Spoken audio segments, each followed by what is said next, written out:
Today we're going to take a look at the ancient site of Karthaia in Zia. Karthaia was one of the 4 ancient city-states, or polis, of the island of Dia, Kea, or Chaos in ancient Greek, in the Cycladic island chain in Greece. It's the most important archaeological site on the island and one of the most impressive ancient city sites in the Cyclades because of its natural setting, preserved ruins, and its historical significance. So you can find Karthaia on the southeastern coast of Dia, and it's on a naturally fortified site surrounded by hills and overlooking the sea. Today, the site's only accessible by hiking on foot or by boat. First settlement likely dates back to the 8th century BC. It developed gradually into a large and pretty prosperous city-state. It had a vibrant arts culture, including theater. Karthaia reached its peak in the 6th and 5th centuries BC. The city's name is even mentioned in one of Pindar's poems. He wrote, "Karthaia indeed is but a narrow ridge of land, but I shall not exchange it for Babylon." The area was inhabited well into the Byzantine period until the 7th century AD, when the island's administrative center was relocated to Iulis, which is the current capital of the island.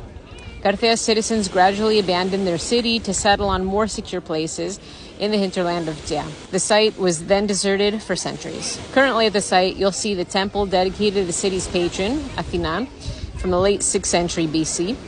And it's the oldest known Doric temple in the Cyclades. It's made of local stone, has Corinthian limestone capitals, and some Parian marble. And below it, there's also an Ionic temple dedicated to Apollo. Located at the foot of the slope of the Acropolis of Karthaia, you'll find a theater entirely built of stone. It was integrated in the plan of the ancient city-state and adapted to the needs of its inhabitants.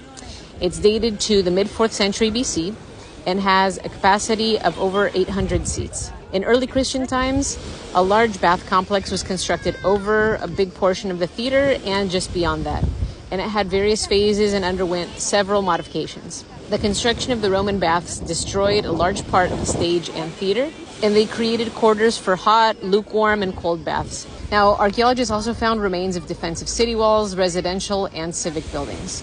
And we know that Karthaia held religious festivals and had its own coinage and laws. So its strategic location made it an important maritime post, and it's clear it had strong connections with other Cycladic islands and mainland Greece. So next time you're in Zia, hire a boat and go visit the ancient site of Karthaia.